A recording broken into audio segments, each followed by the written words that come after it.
Today, I want to speak about how multilinguals stay in shape. How are you able to preserve the many languages that you know as a multilingual? And believe me, this is not an easy challenge.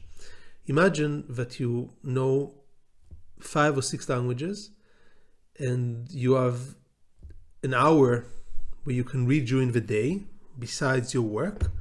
How are you going to slice it? 10 minutes for each language? Even if you're shifting between books in a second, this still adds up to an hour. So that's a very big problem. And that's a problem that I thought about quite a lot. When I wrote my book about how to master English as a multilingual, my goal was to take people that are already multilinguals, or bilinguals at least, who know English as a second language or third language, and help them improve their English. This is still my focus in most of the videos in this channel. At the same time, I believe that being a multilingual can help you write better in English, can help you think better in English. And I spoke at great length about this in other videos. And this is why I believe that preserving those other languages and improving them continuously is something that you should do and that you should strive for. And this is why, even though your focus is on getting the best possible English so that you can write in the best journal and presses and write emails that impress others and present in a way that is articulate and clear, at the same time, you need to dedicate effort to your other languages. And the way to do that is by dividing these languages into specific categories and making a dedicated effort to handle each of these categories in a different way and with a different technique. That is the purpose of the video today. My name is Shai Lotan. I'm Associate Professor of International Public Law at the University of Copenhagen Faculty of Law. And the purpose of these lectures is to help you improve your English. Before I'm going to share with you the categories of languages and guide you on how you can improve them continuously, I want to say something very important. I want to take you to a discussion that I had around the family dinner table many years ago. I was, I think, still in the army, early 20s, and I told to my family that my biggest plan, my most important challenge, is to improve my English. And my grandmother said, this is a very stupid idea. Your grandfather was a very smart man, and when he read in several languages, but the most important one was obviously English, and he read philosophy and history and economics and physics, and all these books he read in English, and that's how his English improved. Now, I have no doubt that my grandfather was a man of great talent, and I don't know exactly what was his technique for studying. He had to study English, and I related this story in a different video, in a very different way than I did. I mean, I had all the comfort in the word.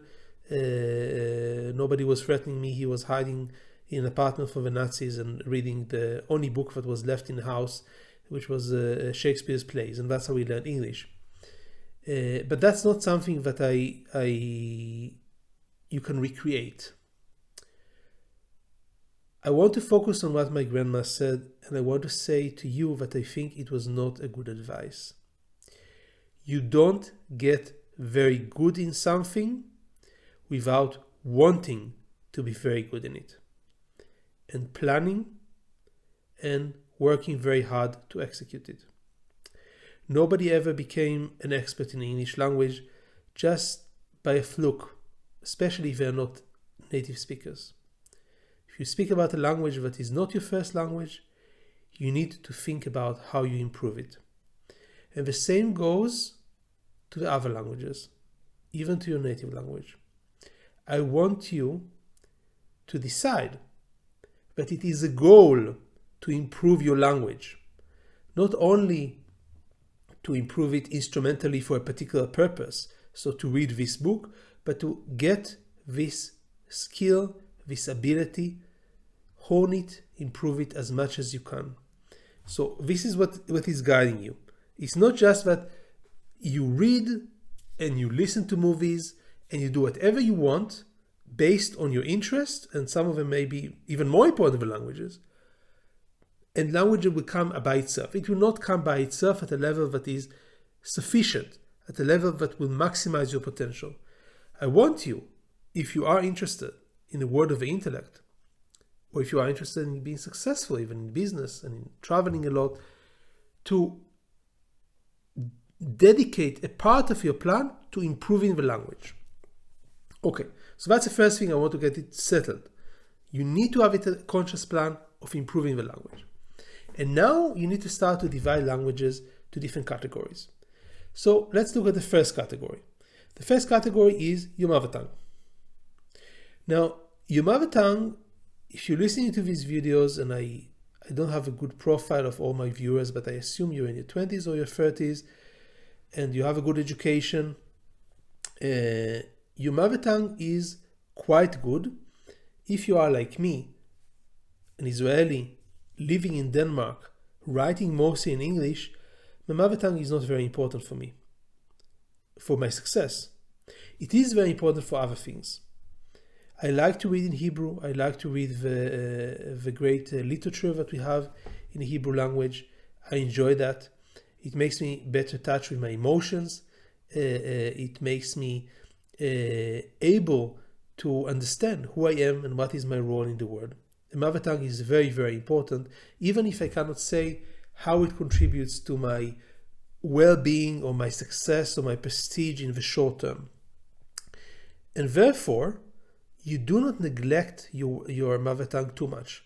I don't see any benefit for me from reading a thriller or a book that was recently translated into Hebrew.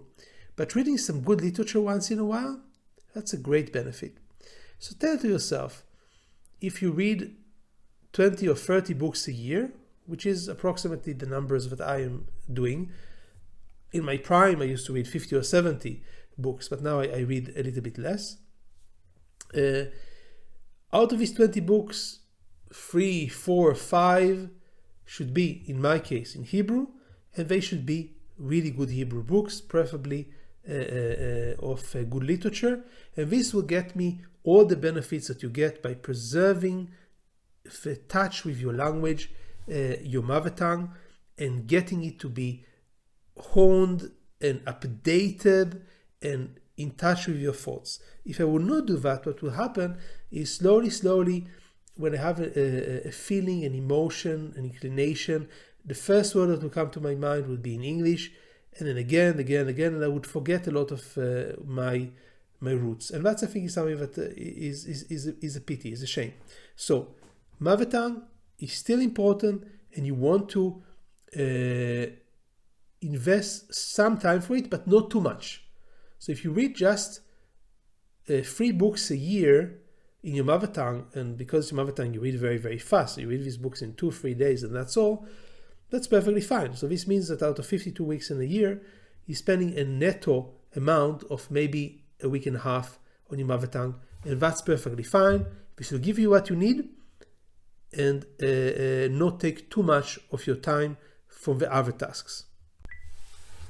Now we move over to the primary working language category. And in this category, in more situations today, this language is English. For me, that's certainly the case. English is my primary working language. And this means that I have to dedicate a lot of effort to improving it.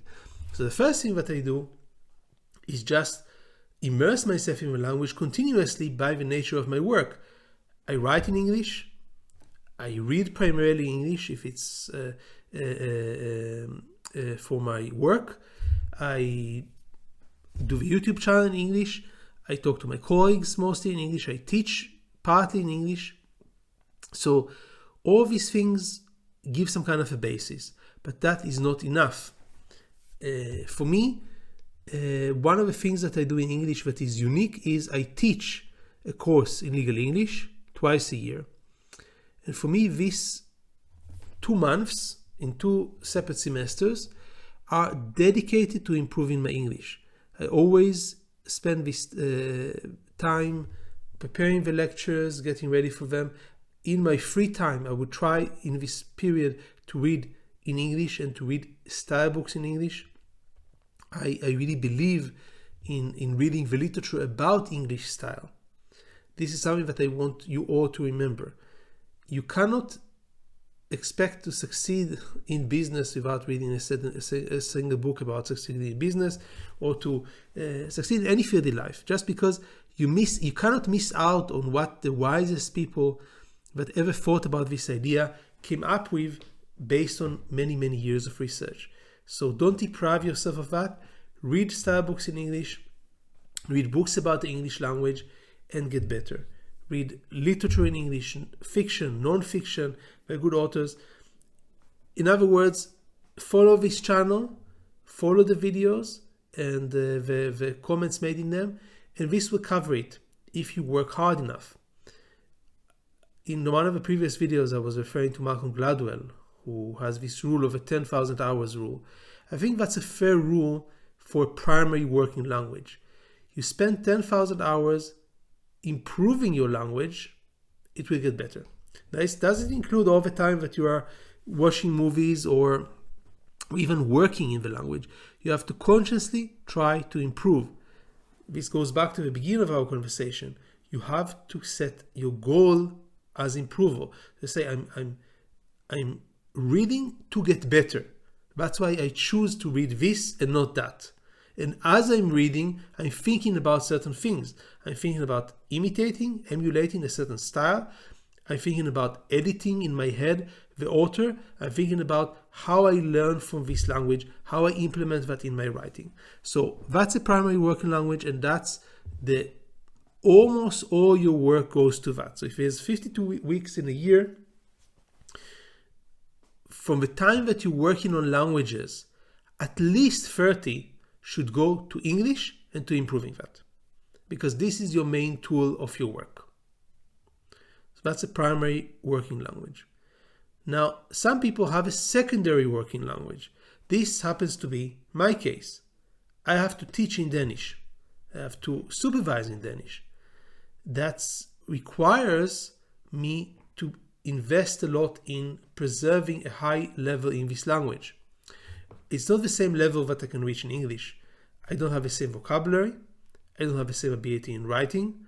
I also have a limited ability or not such an ability in speaking, even though I teach regularly. So I'm able to speak, but not as clearly and not in a way that is perhaps as articulate or as beautiful as I can do in English. It certainly doesn't come as naturally to me. And this requires a lot of work. So if you have a situation like this, where you're, for example, an immigrant like me, coming from Israel to Denmark, you invest all this time in English because that's what you need for publications and for conferences abroad. And to some extent also for communicating your own organization, even for teaching some courses and some supervision. But the core of your success relies on the local language. And that's why you should invest a lot of time doing that. How do you do that? Read a lot. Quantity is a really important aspect. It's not about what you read. I can't give you any list of 10 books to read. Anyway, you need to read hundreds of books to get really, really good at the language. And read sometimes short books, easy books, but just keep yourself immersed in the language. To get a vocabulary, it's very important to also use a dictionary. I personally don't do that enough. I regretted that many times. If you read and you check every word you don't know, if you do it for several years in a new language, after that you will be able to reap these benefits where you know most of the words. If you don't check the words, you get some kind of an inkling of what the word means, and this accumulates over time, and this makes you fluent enough to get along, but it's a dangerous prospect. So dictionaries still are important. Try to get yourself in situations where you can speak. That's very important, especially at the beginning, to get over this fear element of not able, from a situation where you're basically not believing in yourself enough to speak, to a situation where you're holding a simple conversation, there's a huge hurdle that you need to jump over. And you need to be very brave to do that. And that's something that you want to do to start as early as possible. I know that today there are some applications where you can talk to an AI that will allow you to do that without the shame or discomfort involved with using human beings. That's a blessing. You should use it, especially if you're a shy person like myself. I find it difficult to approach other people without any reason and start a conversation. So if you are able to do that, do that. But just speak as much as you can. That's very, very important. Okay, so that's your secondary working language, a language that you need to be fluent in. You need to be able to read quickly, write at least simple things like emails, and present and speak. And this requires quite a lot of effort during the year. So, I don't know, we have out of 52 weeks in a year, we say we get 2 for your native language, 30 for English, and then at least, 10 or 15 goes to the secondary working language that you need to know very, very well. And what's after that? There are the languages that you know. For example, I know French and German. I'm very rusty, but I've read many dozens of books in German, and a little bit less, but quite a few books, serious books, not children's books, in French. I was many times holding conversations in both of these languages, sometimes with friends and sometimes even in business interactions where people could notice that I'm not a native speaker and not even a very fluent speaker, but they talk to me on things that are relevant for my career, especially in German, a little bit less in French, but I could make it in both languages. If I had a situation where I needed, for example, to get ready for an important meeting in German, I think within a week I'll be able to get myself ready, so I will not be using so many Danish words, common mistake because the languages are so similar. And I would remind myself of what I need to do to get ready to the language. If somebody stopped me on the street, especially if I'm reading the book in Danish, and start speaking to me in German or in French, I'll be in a bit of trouble. I'll probably embarrass myself. But these are definitely languages that I know. The question is, what do I do with that? How do I improve them? How do I at least preserve them? And that's a challenge that I have myself. I think that it's a good idea to keep once in a while in shape in those languages as well. Otherwise, they will deteriorate. They will not disappear, but then you will be in a situation where you would need, instead of a week, a month to get ready for a meeting, and that would just make it not possible for you to use the language effectively. So you need to invest some time in doing that. I think that reading, if you read again 30 books a year, at least 1 or 2 should be in German, at least 1 or 2 should be in French in a situation like me. So books that you, in languages that you know, but you don't currently use. So at least 1 or 2 books every year should be in those languages. A movie once in a while is great. If you can find somebody to talk to that is willing to spend time with you talking these languages, that's excellent. I very strongly support that. And I've had good friends that help me a lot with doing that. These are the languages that you know. Then we move on to the next category. This is the languages that you study. Or maybe I should correct myself. I should say the language that you study. Because if you're already a multilingual and your schedule is so thinly spread, so you basically almost don't have time at all, I think it's a bad idea to learn 2 languages at the same time in addition to that. So I, for example, am learning Italian. Every day I spend half an hour studying Italian using Duolingo. I want to do more. I think if I would find somebody to talk to in Italian, I would have a huge breakthrough, because all these hundreds of hours that I spent learning alone would somehow come together. I could try to read a little bit. It's a bit difficult for me, but I could find all kinds of ways to push myself forward. I think when you speak about the languages that you study, unless you are in a specific situation where you focus on studying the language, which I have never had in my life. I've heard about people that would go abroad, for example, to do a PhD in sociology and would spend the whole year studying German. sounds great. I mean, you need this language, obviously, to be a good sociologist if you want to read the classics. But I've never had this privilege or this possibility in my life. I always studied on the go. As I was working, as I was researching, I studied at the same time.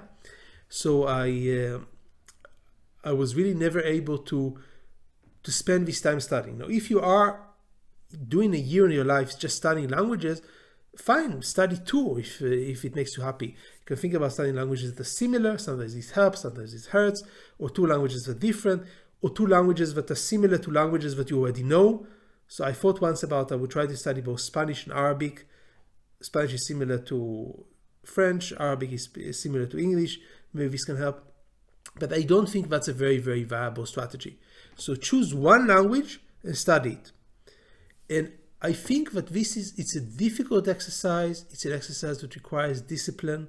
But I do it myself, and I think it's a good exercise. It keeps your brain fresh when you're constantly struggling with a language that you just don't know, but you are studying it continuously and you're getting better at it. So as a multilingual, you say just half an hour a day goes to another language. And then in addition to that, I would like to see a little bit of variation. So 1-2 books a year, trying to initiate conversations in this language. That's, I think, will make it even better. So it just goes out of the monotony of learning half an hour every day, even with Duolingo, which is a program that I really recommend, and I learned a lot from it. So that's the languages that you are studying. And then we go to the languages that you may study, and you have some basis in. Now here, for me, for example, the list is quite long. Norwegian is very similar to Danish. It's almost a dialect. If I can read Norwegian without, sometimes I don't even notice that. You know, I'm traveling somewhere in Scandinavia, I pick up something, I read, and something looks strange. And then after 2 minutes, I realize, I've been reading Norwegian instead of Danish. It's just so similar. A few words are different. So I always thought about getting more comfortable with listening to Norwegian, and even me speaking that, perhaps, even though it's very common in Scandinavia to speak your local language. So Dane would speak Danish to Norwegian, Norwegian would answer back in Norwegian. That's a very common. But it's something that I could want to improve. I don't know anything about it now, but I could, besides maybe reading a little bit of literature in Norwegian once in a while. Swedish, the distance is a little bit greater, both in terms of the written language, where it's still very, very similar, but the differences are slightly larger, and in terms of ability to understand when somebody is speaking. So Swedish is another possibility. Then I mentioned Spanish and Arabic, and that's not by mistake. Arabic is very similar to Hebrew. I used to enjoy very much the show Fauda, where the actors speaking in Hebrew and the actors speaking in Arabic, and I noticed that I understand quite a lot of what the Arabic speaking was, and I studied a little bit, a few words here and there, so I could understand quite a lot from the context. So that could be a target for learning in the future. And in the meantime, watching, for example, a show like Fauda is something that, in addition to being enjoyable, is a great source of learning, because subconsciously you learn more words and they become more and more clear in your mind, especially because they're so similar to Hebrew. Now, a similar thing I can say about Spanish. Now, having spent most of my life speaking English and knowing French, and now studying Italian and studying a little bit of Spanish, if I read a Spanish text in my field, it's very easy for me to understand it, at least the basics. So this is definitely something that I can work on, and once in a while I would look at the Spanish text and I would try to understand it. Now, there are also dead languages that are interesting for me. I spent some time learning Latin a little bit, and that's very similar to Romanesque languages like Spanish, French, English to some extent, and also very, very logical in the way that it's structured in terms of grammar. So that's definitely a language that I could see myself learning as well. I think that learning a little bit of Latin is good for anybody, just to understand the basics of English, in addition to reading once in a while a statement, a quote. It used to be very common in law to integrate quotes in Latin almost every page. It was just something that was done. So I look forward to being more comfortable with Latin in the next couple of years. Another dead language is Aramaic. Aramaic is the language in which the Babylonian Talmud is written, which is the main source of learning for Jews over the centuries. I have spent many hours reading in the Talmud with the help of some translation or interpretation. I haven't done it in quite a while, which is a pity, but I enjoyed that very much. And as I was doing that, I was not just reading the translation and interpretation, but also reading the Aramaic, which is very similar to Hebrew, and therefore something that I could definitely see myself improving in. The final language that I could potentially look at is Hungarian. My ex-wife and the mother of my 2 children is Hungarian, and when we were married, especially when my oldest son was younger, my ex-wife was speaking Hungarian to him, and I heard that quite a lot. I realized that I understand, after spending some years together, I could understand the basic speech very, very clearly. There would be a few mistakes. I noticed that when I tried to look at texts and to listen to more difficult text in Hungarian, it was much harder, but I could see a place to move through. And that's a very interesting language because it's very different than all the other languages. So when I studied French, I naturally relied on my English very easily. When I studied Italian, I relied on my French. But going to Hungarian, a very different language from any other. It doesn't have any other family that it's connected to. There is some kind of myth that it's similar to Finnish, but I don't think there's any truth in that. So it's just a language that is a family of its own and a very beautiful language as such, a very sonorous language. So that's definitely something that I could potentially move into, but I'm not doing it now. So we have this category, the last category, languages that I am not studying. What do you do with that? And the answer is that you try to surround yourself with these, beautiful sounds and structures of other languages as much as you can. So I would enjoy a quote in Latin or a quote in Aramaic from the Talmud. I would enjoy to listen to a show that has Arabic or Spanish and see that I can understand quite a lot. I am always enjoying when I hear something in Hungarian and I can understand it, when I read something by mistake, just a few letters, a few lines, and I can see that I understand quite a lot. This is all something that is beautiful about languages, and you should definitely be aware of and try to get yourself constantly engaged in being close to these languages. So this is my recipe. Divide the languages that you know to categories in a very strict and conscious ways. Mother tongue, primary working language, secondary working language, languages that you know, a language that you are studying, languages that you are not studying but you're interested in or you know a little bit of. These are the categories that you need to follow. For each category, you need to dedicate time and attention for consciously trying to improve your knowledge of a language. If you do that, you will improve as a multilingual and be able to use all these languages better and better over the years. So this is all for today. For me, Shai Dotan, I would very much appreciate if you would keep watching these videos that I'm putting on my channel, and if you like and subscribe to this video. Thank you.